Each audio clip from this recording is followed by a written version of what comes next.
Sige, go. Natin. Okay, one. Salita muna tayo. Two. Yun.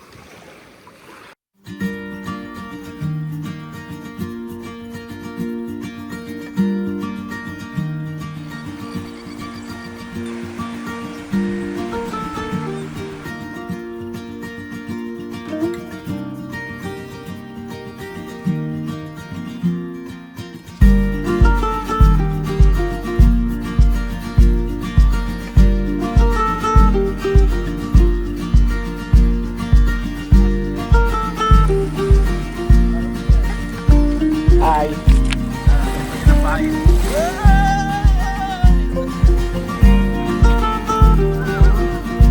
Meron kaya ay no?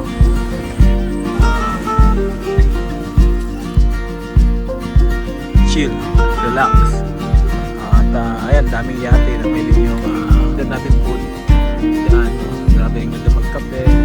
Maganda. Ganun yun. So, steady lang ako. Oo, mararamdaman mo yan eh. Pag walang kumagat, tayo kakagat. The grass meter, the flower space, the word of our God will stand forever.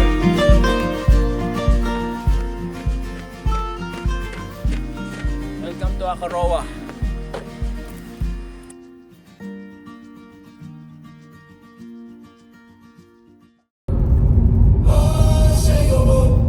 Research is looking for healthy men aged 18 to 65 years. Yun guys, 35. Bakit tayo ng Akaroa. Let's go! Yan o, time check natin is 7:13 ng umaga. Dito tayo somewhere sa taas ng bundok, highway. Let's G! Bait ng Panginoon, binigyan tayo ng pagkakataon na makapamasyal ulit. Alright, ganda ng sunrise. Let's G! Tourist drive. Turn left. Wow!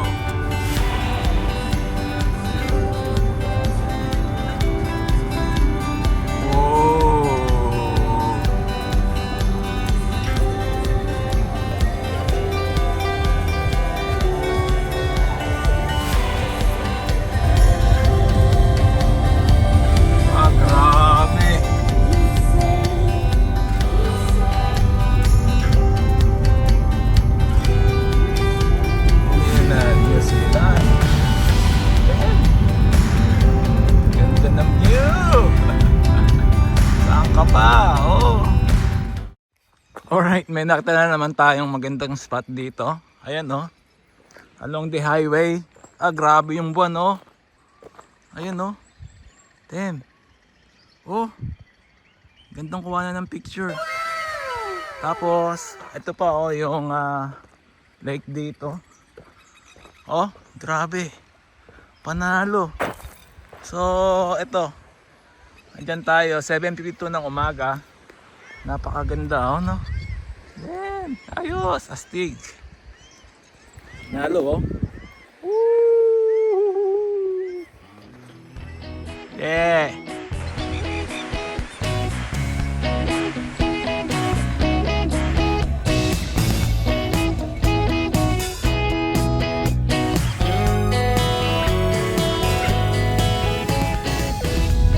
Yun oh, andyan na tayo sa mismong city niya. So kailangan lang natin magbagal konti. So yan, tayo rito sa Akaroa. First time natin makarating dito. Oh, may pulis. Ano pala yung ano nyo? Akaroa Town.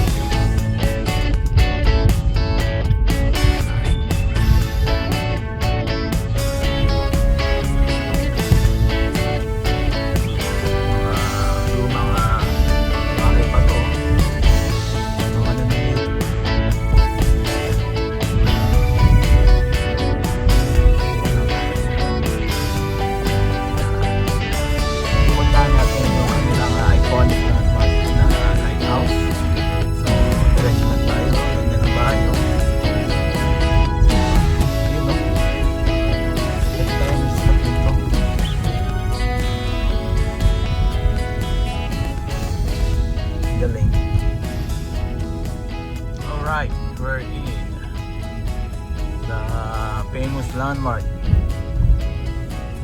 So, paano tayo ba?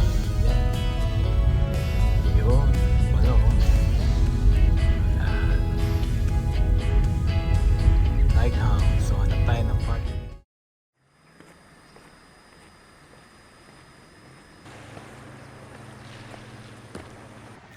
So ayun guys, nandito na tayo ngayon sa Akaroa. Ito yung lighthouse nila na kusan very iconic and landmark ng Akaroa dito somewhere in New Zealand.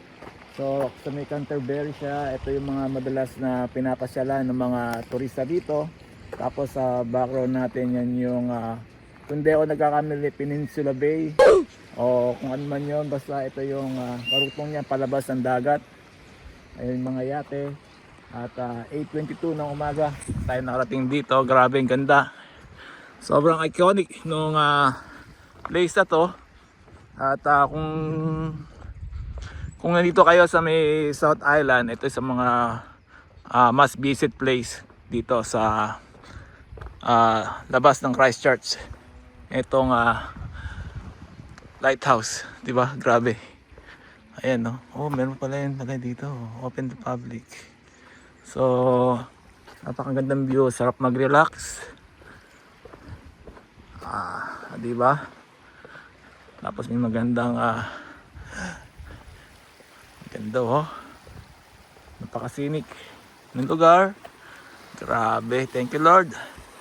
At nakarating tayo rito. Tamang road trip lang. At wala tayong kasama pero meron yata tayong darating na kaibigan na nagpi-fishing dito sa Akaroa. So, hintayin natin sila.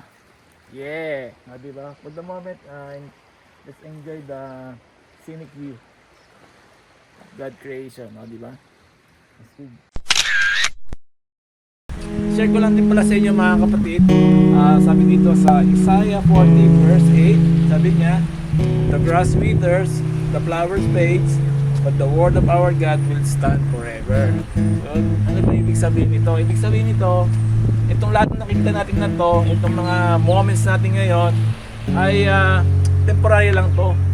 So, ang tunay talaga na buhay ay nasa langit. So, whatever situation natin ngayon sa mundo ito, good or bad, dahil na ngayon may war, at tataas yung mga presyo ng gasolina, at ito naman ay temporary lang, at ang tunay na buhay natin ay nasa langit. Kung ikaw ay nag-o-obey sa Panginoon at nanggap mo si Kristo bilang iyong Panginoon at tagapagligtas, ay saved ka na. So ibig sabihin, kailangan lang nating mag-obey sa kanyang mga commands at gain na natin yung eternal life once na we accept Jesus Christ and establish relationship with Him.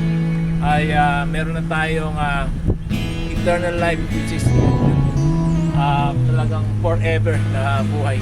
Ito nakita natin ito, maaaring maglaho to in an instance through calamities or anything, pero yung word ng Panginoon, yung promises niya ay talagang hindi nagbabago. Kaya kung ako sa iyo kapatid, kung hindi ka pa tumatanggap si Kristo bilang iyong Panginoon at tagapagligtas, ay hindi pa huli ang lahat, kasi ang ating Diyos ay mapagmahal at mapagbigay. At yun, sobrang generous niya dahil itong pagkakataon ko to na makarating dito at nasilayan ko yung gandang beauty ng kanyang creation dito sa New Zealand, ay talagang sobrang grateful ako sa kanya. So I glorify Him dahil kung ano man yung sitwasyon ko ngayon, bad things or good things, ay this is nangyayari because of His plans for us. So hindi niya tayo mababayaan whatever happens in our life. So just obey, accept, and confess your sin. Amen. Alright, so tama pala. So tayo, hindi sila nakatago lang pala, kaya hindi natin sila nakita. Hi Ellie! So ayan, fishing muna. So ito pala yung fishing spot dito. Hello! Okay, it's time for fishing. Ayan o, sama na natin si Pasken, si Ellie, at saka si Ate Kat. Park yung sakyan niya, ayan o. So Doon tayo nang galing kanina sa may lighthouse. At ito naman yung chance natin na na-experience tong ano, paano ba mag-fishing. O yan, no? So susubukan natin. Oh. Kailangan ba ano? Pag may kumagat, ganun mo. So steady lang ako. Oo, hanggang mararamdaman mo yan eh. Okay. Iipitan mo lang ito ng konti. Ayan. Makita mo Gaganon naman yan yun. siya. Oo. Kanina nakita mo naman, gumano, di ba? Okay. Oh, yun, yun. So hintayin lang natin kung merong kakagat o wala. Bob, here. Pag walang kumagat, tayo ang kakagat. Aray ko. So ayan, no? Tingnan natin. Sige, go.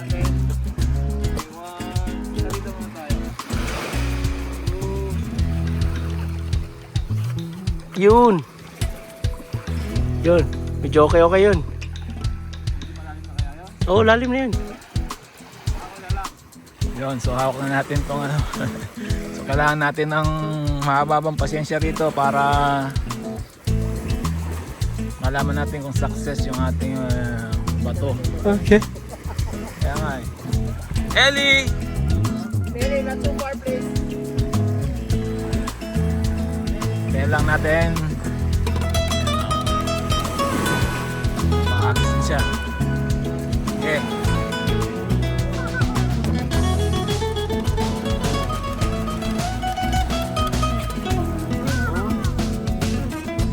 Malayo yung sayo. Sa akin wala pa. A few inches later. So ayan, iniila na ni Kat. Meron kaya? Ay, no? May sumabit. Sana Meron. Meron. Tingnan natin, ha? Meron! Ayun na, may huli na. Uy, it's a red shark! Oo, It's a ayun. red shark! Wow! Shark! Bobby, it's a baby shark! Baby Shark, oh. shark! Wow! Sabi, oh. Oh, a red shark mo! Red shark nga! Ano yan? Bawal ba yan? Hindi siya bawal, pero Kami kumakain yan. hindi kami kumakain. Pero ito yung pinano sa fish and chips. Ayan yun. So nakahuli na. Di, pwede naman din i-keep kasi Pero wag na. wag na. Uy, ayaw namin na. Ayan, no? Is it red shark or shark? Sabi, oh. Gumanang kasi siya. Eh.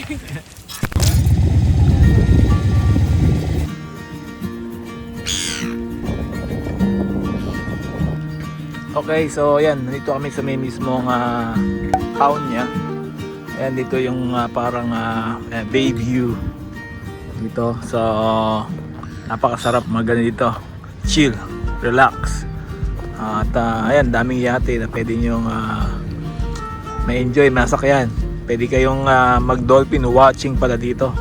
So, sasakay ka lang ng mga, ayan, yung parang ayan, lansya na yun, no? Hindi ko alam, basta tapos mag-dolphin watching kayo, diba?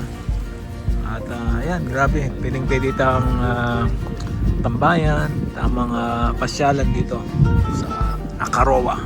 So hinintay ko lang yung yung order namin food diyan, no? Grabe, ang ganda magkape, sarap ng may kasama dito. Ayan, ang barkada, family, ayan, diba? Astig.